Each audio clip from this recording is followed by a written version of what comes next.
Então, quando a gente percebe um movimento muito forte, muito brusco, muito direcional, composto por barras de tendência com continuidade, que promove o deslocamento do preço de um ponto a outro, num curto intervalo de tempo, um grande deslocamento vertical, num curto intervalo de tempo, sem que haja sequer correções, estamos diante de um rompimento. À medida que esse troço se enfraquece um pouquinho e a gente começa a perceber presença de correções, de pausas e correções, a gente está diante de um canal amplo. O canal amplo tem como característica fundamental as correções serem sempre rasas e breves. E a gente definiu, para fins do nosso estudo, o que é que são correções rasas. O que é que são correções rasas? Isso. O lance de até 5 barras é breve. O lance de raso é uma correção que fique entre 25%, um quarto, até um terço de correção, né? Quando a gente tem uma profundidade maior que um terço de correção, quando a gente já está caminhando aí para 50% de correção, o que é que está acontecendo? A gente está começando a ter uma redução da força e, portanto, uma busca pelo, quando a correção é profunda, é sinal de equilíbrio. O mercado está buscando equilíbrio. Isso tudo é muito claro e na ponta da língua de vocês, certo? Não temos dúvida, porque se não for, a gente volta e estuda mais ainda esse tipo de coisa, porque isso não pode. Vocês não podem titubear nisso. Tem que ser assim, tão crystal clear quanto a água. Transparente, extremamente claro. Bom, à medida então que o canal estreito perde momentum, a gente vai observar que as correções que antes eram rasas e breves passam a ser mais profundas. Então, aquela correção que até então chegava no máximo um terço, ela começa a invadir esta zona, de um terço a 50%, depois de 50%, dois terços, depois dois terços até três quartos, e às vezes até 85,4%, 90%, 100% de correção. Reteste do ponto de rompimento. Com isto, a gente tem, então, um equilíbrio, um reequilíbrio do preço. À medida que as correções vão se tornando mais profundas, a gente tem uma redução da pressão, uma redução da força e uma busca pela retomada do equilíbrio. E à medida, então, que essas correções vão se mostrando mais profundas, a gente migra, a gente muda de ciclo e sai do ciclo de canal estreito e passa para um ciclo de canal amplo, em que as correções são amplas, são profundas. E esse é o objetivo da nossa aula de hoje. Os canais amplos, então, são aqueles que apresentam correções profundas ou eventualmente, correções compostas por muitas barras. Portanto, não são breves. As correções normalmente são mais longas. Por definição, ainda é um canal. Sendo um canal, os preços, sim, permanecem contidos entre duas linhas. A gente ainda nota algum tipo de price action favorável à tendência. Por quê? Porque a gente já estudou que breakout, tight channel e broad channel são ciclos de tendência. Se eles são ciclos de tendência, muito embora a tendência esteja se enfraquecendo à medida que os ciclos vão evoluindo, não que essa evolução guarde qualquer senso de maturação, maturidade ou relevância, é só uma questão de direcionamento. O que eu quero dizer com isso é canal amplo não é mais importante ou mais maduro ou mais elevado do que canal estreito, é só uma questão de ciclo mesmo. À medida que essa correção se torna mais profunda e o caminho aqui é evoluído, ou seja, a gente caminha um pouco mais adentro dos ciclos, a gente começa a observar que há uma redução de momentum, uma redução de força, mas eu ainda tenho uma leve inclinação, ou até mesmo uma inclinação razoável, mas ainda estou dentro de tendência. Eu ainda percebo a presença de uma linha de tendência em um canal amplo. Eu ainda tenho topos e fundos ascendentes. Eu tenho uma linha evidente de tendência que marca uma certa inclinação, que confere o que a gente chama de slope. Esse ângulo aqui é um slope, uma inclinação para o canal. Tá? Então, apesar de ser algo com correções mais profundas, eu ainda tenho bem nítido, bem claro, fácil de traçar, uma linha de tendência. Ainda é tendência. E se é tendência, preferivelmente vou operar a favor da tendência. Então, eu já começo a perceber alguma ou muita atividade, até mesmo lateral do preço. Existe a eventualidade da possibilidade da negociação bilateral. Observe as palavras que eu estou usando. Existe a eventualidade da possibilidade de uma negociação bilateral. Eu não estou dizendo que você deva sair operando contra. Eu estou dizendo que ainda é tendência, que ainda tem linha de tendência, portanto, ainda tem inclinação, ainda tem esse slope, que é esse ângulo de inclinação. Às vezes, ele é até muito forte, é bem relevante, ou seja, indica ainda muita força na tendência, apesar de menos forte que um canal estreito, mas que, eventualmente, em algumas situações bem específicas, você pode considerar, talvez, algum tipo de operação contra a tendência. Como ele é amplo, conforme eu já havia dito no começo, ele sugere que você encontre algumas estruturas já conhecidas acontecendo dentro dele. Você não seria incomum você encontrar outros ciclos ocorrendo dentro de um ciclo de canal amplo maior, né? A gente pode operar dos dois lados, mas preferencialmente a gente vai fazer o quê? Operar a favor da tendência para algum tipo de swing. E se eventualmente houver a possibilidade de operar contra para um scalp. Se as correções forem mais profundas, 2/3 de correção, 75% de correção, 85,4% de correção, provavelmente há a probabilidade de termos uma lateralidade se aproximando. Portanto, a gente deixa de operar conforme canal amplo e passa a operar como lateralidade. Então, olha só, a gente vai preferencialmente optar, no caso de um canal amplo que tenha esta apresentação, a gente vai optar por comprar para um swing e, eventualmente, vender para um scalp. Por que, Otávio, vender para um scalp? Porque o canal está inclinado para cima. Portanto, ele ainda representa uma certa tendência altista. Portanto, eu quero operar a favor da força. Portanto, eu vou querer comprar baixo, levar para um swing.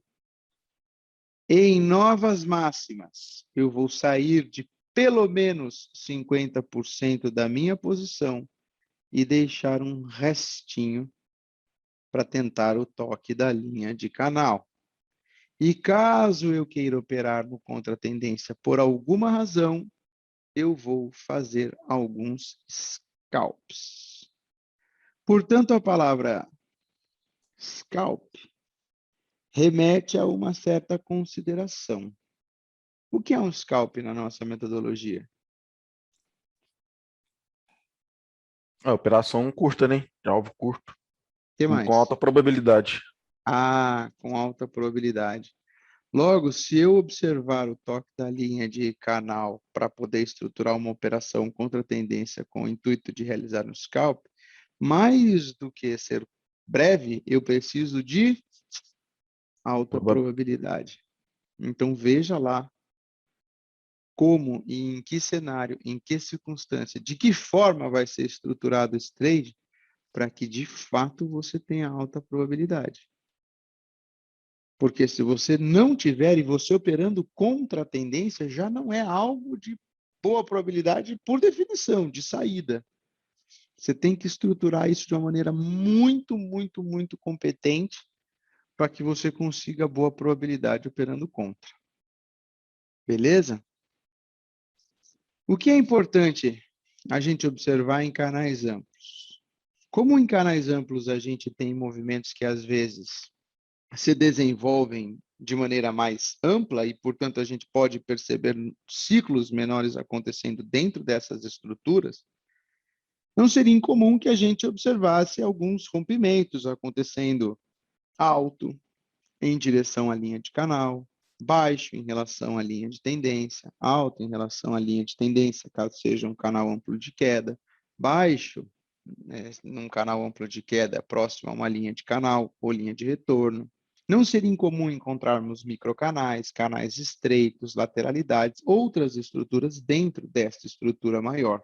Assim sendo, é muito importante que a gente tome cuidado com eventuais clímaxes, principalmente os clímaxes consecutivos, aqueles rompimentos bonitos de estrutura, principalmente aquelas que acontecem em meio de canal, que você acredita que vai tão longe, mas quando você nota e afasta um pouco o gráfico, você vê que, na verdade, foi um vácuo em forma de clímax consecutivo para a linha de canal, e por ali passa uma resistência relevante. Outra coisa que é muito comum em canal amplo, as tais armadilhas de segunda perna, porque um canal amplo é uma espécie de lateralidade no sentido, não na concepção da palavra lateralidade, mas no sentido que você eventualmente aceita operar contra a tendência. Então, se você vê algum tipo de negociação bilateral, você imagina que aquilo, de alguma forma, não vai muito longe, né? Porque o pessoal da contraparte, em algum momento, esboça algum sinal de força. Então, em função daquilo ali, você estrutura alguma operação contrária, e com isso ele se assemelha um pouco a uma lateralidade. E como toda lateralidade, os movimentos tendem a terminar em 2 ou 3 pernas. Então, você tem que tomar muito cuidado com estruturas muito convidativas acontecendo tarde em uma perna, porque podem ser armadilhas de segunda perna. Outra coisa que a gente tem que tomar muito cuidado quando a gente opera canais, sobretudo os canais amplos, são os tais overshoots, que são essas extrapolações da linha de canal. E por que não dos overshoots da linha de tendência? Isso também acontece, né? Quando o preço vem respeitando uma determinada linha e, de repente, ele cria um movimento parabólico. O que é um movimento parabólico? O preço vem respeitando uma determinada linha, cumprindo um determinado canal e, de repente, o preço avança, cria uma ultrapassagem da linha de canal ou, eventualmente, uma ultrapassagem da linha de tendência. Esses overshoots são sinais importantes que a gente deve observar quando a gente está estudando canais amplos.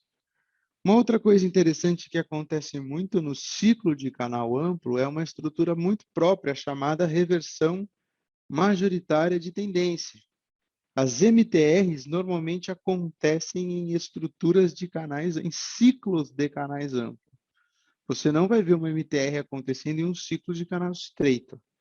Normalmente, você vai encontrar reversões majoritárias de tendência em ciclos de canais amplos. Então, as reversões majoritárias de tendência são estruturas que acontecem predominantemente em ciclos de canais amplos. Porém, reversões majoritárias de tendência, como a gente vai observar daqui a pouco, são estruturas de baixa probabilidade. Tá bom? E aí a gente vai perceber o seguinte, que os canais amplos, eles podem se parecer mais com canais estreitos ou mais com lateralidades. Vai depender muito do que é que a gente vê, do que é que a gente observa e de algumas características intrínsecas do desenho do canal, para que a gente verifique se por acaso a gente está mais próximo de ter um canal amplo que produz efeito de canal estreito, ou um canal amplo que produz efeito de lateralidade. Como é que eu faço para descobrir se um canal amplo está se comportando mais como canal estreito ou mais como lateralidade? Quando a gente estiver diante de um canal estreito, ou eventualmente de um canal amplo, a gente vai ficar prestando atenção em duas coisas fundamentais.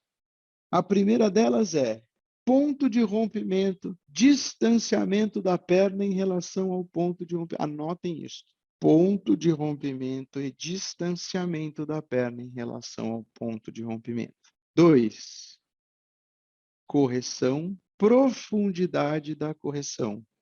3. Há ou não há penetração do ponto de rompimento. Então, se há correção rasa e breve, sem a penetração do ponto de rompimento anterior, com bom distanciamento do ponto de rompimento, estamos diante de um canal estreito. Se há bom distanciamento do ponto de rompimento anterior, sem que haja a penetração do ponto de rompimento anterior, porém com correções profundas, canal amplo. E eu não opero contra a tendência, nem para um scalp. Porém, se a correção é profunda e eu já percebi que, primeiro, contra a tendência ganhou dinheiro com o stop. 2, houve a penetração do ponto de rompimento anterior com bom distanciamento do ponto de rompimento anterior, a partir da próxima correção, estou relativamente autorizado a buscar um scalp no contra-tendência. Enquanto não houver penetração de ponto de rompimento anterior, não opere contra o canal amplo nem para um scalp. Se a correção é longa, prolongada, porém rasa, é um canal amplo que se comporta, que produz efeito de canal estreito. Portanto, opere sempre como um canal estreito, a favor da força. Não opere contra. Se é um canal amplo que penetra com profundidade ponto de rompimento anterior, produzindo então correções extremamente profundas, é um canal amplo que já perdeu quase todo o momentum. Portanto, um canal amplo que se comporta, produz efeito de estrutura lateral. E você vai procurar vender alto, comprar baixo. Se vendeu alto em nova mínima, você realiza parte da sua posição. Qualquer coisa acima de 50%, 70% e 75%. Se de alta em nova máxima, você realiza parte substancial da sua posição. Lembre-se que em canais amplos e lateralidades, novas mínimas são compradas, no mínimo, são utilizadas para a realização de lucros. E novas máximas são vendidas, no mínimo, objetivando a realização de lucros. Então, se você quer operar um canal amplo, você aguarda correções. Nessas correções, você entra a favor da inclinação do canal, realizando boa parte da sua posição em novas mínimas ou em novas máximas. Deixe um pouco para swing até o toque da linha de canal ou do ponto de retorno. E não opere contra se não houver penetração relevante do ponto de rompimento anterior. Se por acaso você observar um canal amplo e por alguma razão ficar em dúvida se o canal amplo mais se parece como lateralidade ou mais se parece com canal estreito ou produz algum tipo de efeito de canal estreito ou lateralidade, na dúvida assuma que é canal estreito e, portanto, não opere contra. Opere apenas a favor da força, a favor da tendência, a favor da inclinação da linha preponderante de tendência. Se as pernas a favor da tendência forem muito mais fortes do que as pernas de correção, em especial se elas mais se parecerem com rompimentos, também não opere contra. Aguarde uma correção para os 2/3 inferiores da perna de alta anterior. Quanto mais fraco, mais profundo e extenso, mais você aguarda pelo final da correção e na região mais próxima do topo você vende. Realiza em nova mínima. Boa parte da tua posição, deixa uma pequena parte para um swing até a linha de canal. E para entrar, quando você identificar o movimento do preço corrigindo lá para qualquer coisa acima de 50%, o que é que você utiliza? Qualquer dos setups que a gente utiliza para entrar. H1, L1, H2, L2, Bull e Bear Flag, fundo duplo, topo duplo, edge de topo, edge de fundo, correção em forma de canal, bandeira, rompimento de alta, rompimento de baixa, barra de sinal, barra de inversão, 2BR, IOI, II. Qualquer tipo de estrutura que a gente já conheceu no curso até aqui.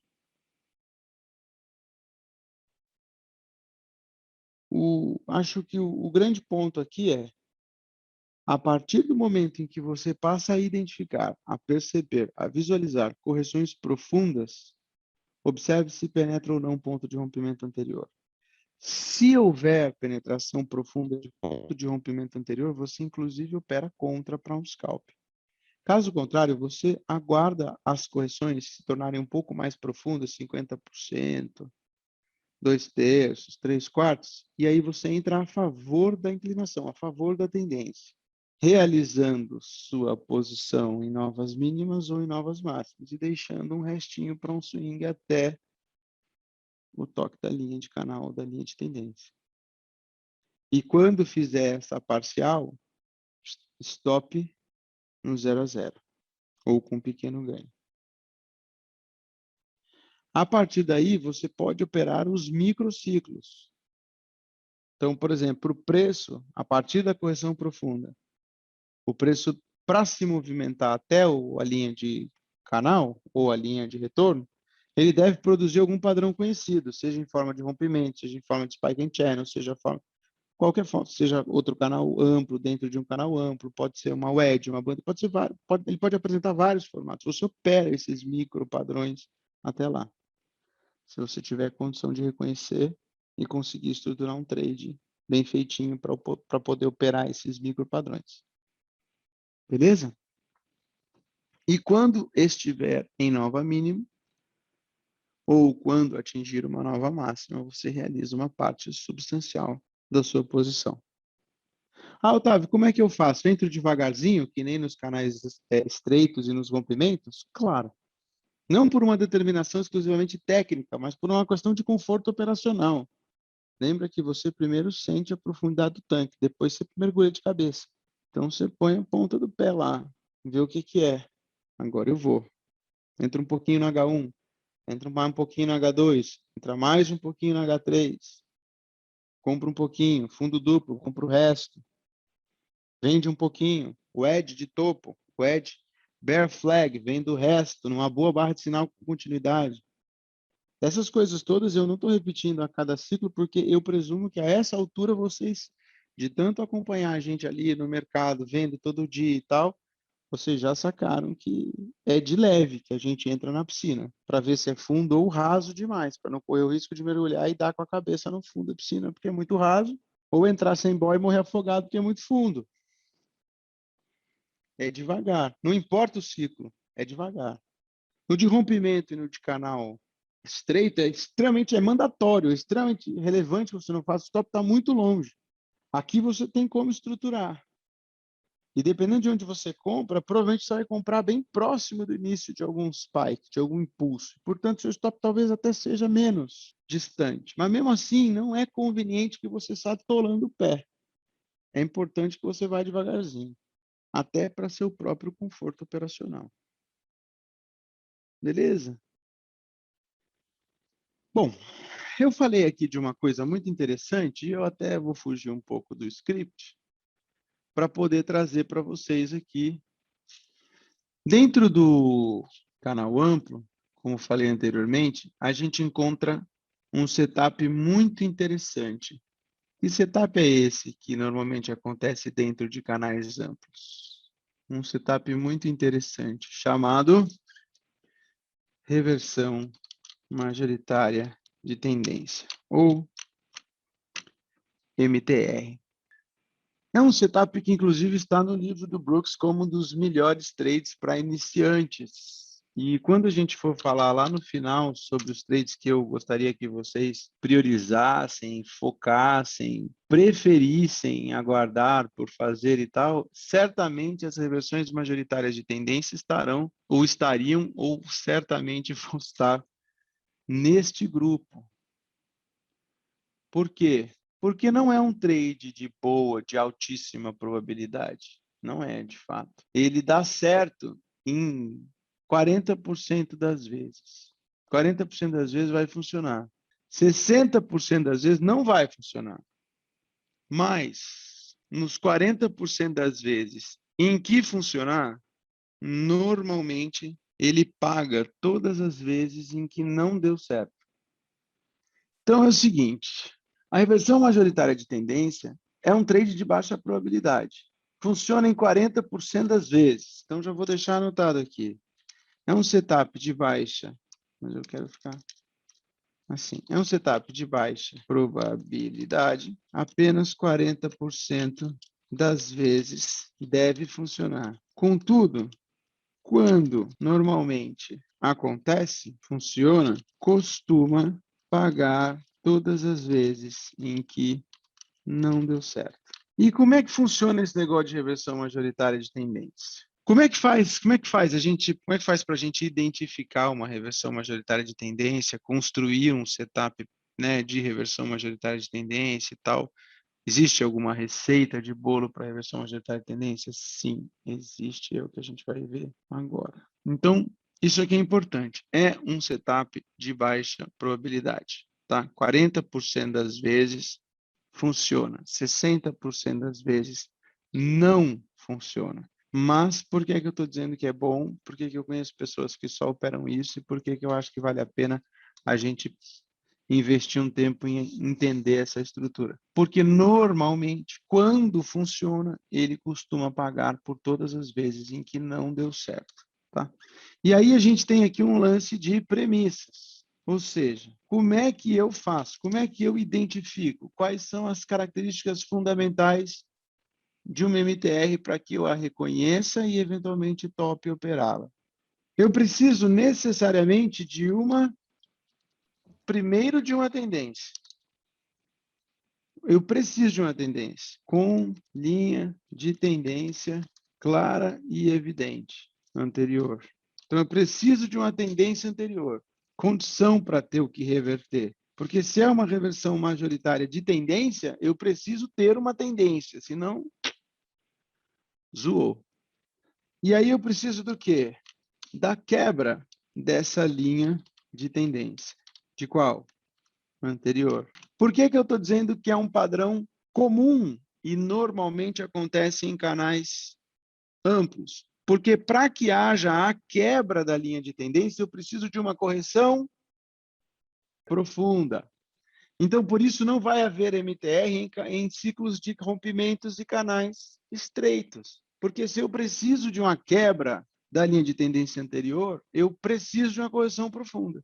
Essa correção profunda, que quebra a linha de tendência, normalmente rompe, e aqui vou colocar a palavra rompe, não vou colocar a palavra viola, já que vocês estão começando no método, rompe algum outro suporte / resistência relevante do preço. Então, não basta que haja a quebra da linha de tendência. Eu preciso também que haja aqui o rompimento ou a profundidade da correção tem que ser tal que consiga vencer, ultrapassar, romper algum outro tipo de suporte ou resistência relevante do preço. Qual é o mais evidente aqui da figura que eu estou mostrando?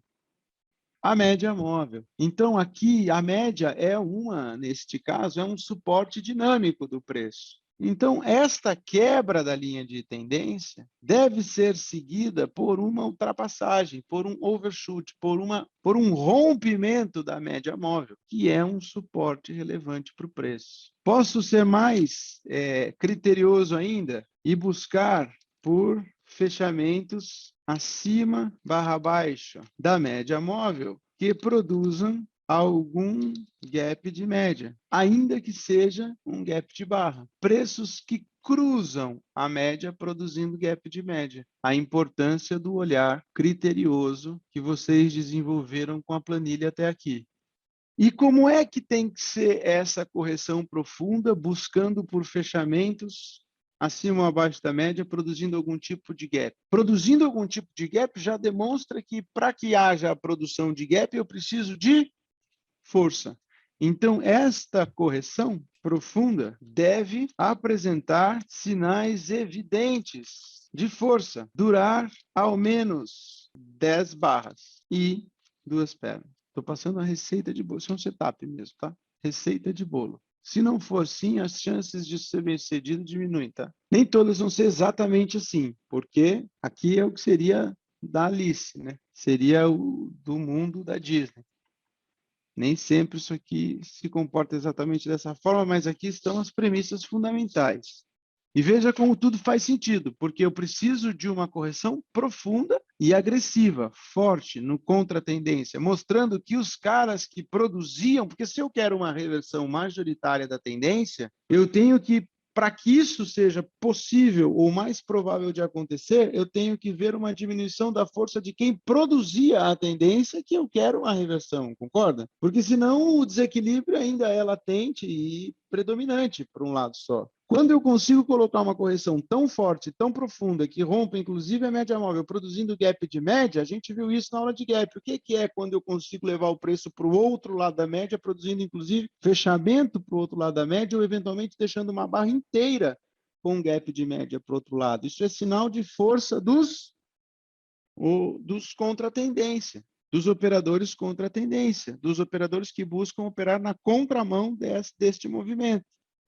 Quando a gente viu lá em gap, eu falava disso, que quando você consegue produzir um fechamento com gap de média, deixando uma barra inteira para o outro lado da média, em 60% das vezes, você talvez tenha só uma bandeira, mas em 40% das vezes, os caras vão tentar produzir uma MTR, lembra disso? E é assim que eles tentam fazer. Depois de ter produzido este fechamento abaixo da média, a gente observa agora uma tentativa de retomada do movimento original. E essa tentativa de retomada do movimento original, do movimento anterior, da tendência anterior, ela tem que se mostrar como? Como é que vocês acham que isso aqui tem que ser? Sem força, mostrando que aquele ânimo, aquela potência, aquele momentum já era. Então, após 10 barras, 2 pernas da correção profunda, que deve ser forte e produzir momentum, eu devo observar o quê?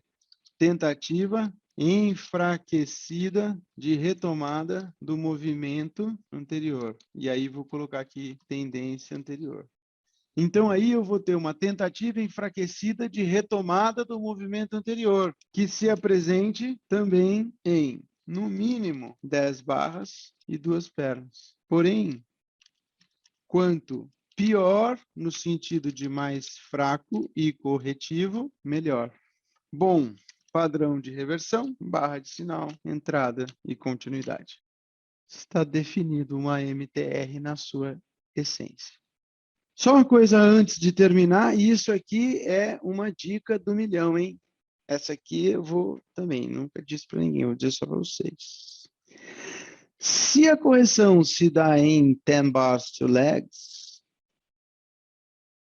e se a retomada se dá em 10 bars to legs, e quanto mais acidentosa, melhor. Olha o que a gente tem se a gente unir este joelhinho com estes caras todos aqui, ó. Que figura é essa, meus meninos? Triângulo. E quando o triângulo tem linhas convergentes, é uma? Wedge. E uma wedge que produz 3 toques lá em cima é uma wedge? Bear flag. Final flag, né? É isso aí. E se fosse aqui?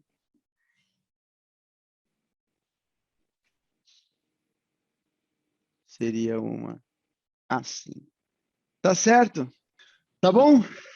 Compreendido, MTR? Um dos setups mais indicados para iniciantes. Está no Best Trades do Walls, está lá no Best Trades, no capítulo sobre os melhores trades no Bar by Bar.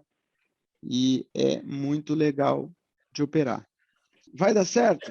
40% das vezes. 60% das vezes não vai dar certo. Não vai dar certo. Porém, é um trade de swing. Então, quando der certo, quando houver a perda dessa estrutura aqui, esse troço vai andar muito. Vai andar muito. Normalmente anda muito, muito. É normalmente trade 5-1, 7-1, sabe? Não é um trade 2-1. Você vai pôr o teu stop acima desta máxima, da máxima de um swing anterior, e vai deixar rodar. O fila está aí, a gente outro dia tentou buscar um MTR do dólar. A gente saiu no terço inferior do dia, porque a gente cansou de ganhar dinheiro. A porra caiu 3 dias seguidos da nossa entrada. A gente cansou, falou assim, não, tá bom, já deu o pote, assim, encheu o saco ganhar dinheiro. A gente estopou o trade, botou no bolso, foi ser feliz, o negócio continuou caindo 3 dias seguidos. Então, assim, a cada 3 vezes, as 3 vezes que vocês entrarem nessa porra, 2 vai dar errado, vai dar merda, vocês vão ser estopados. Saibam disso, vai dar stop.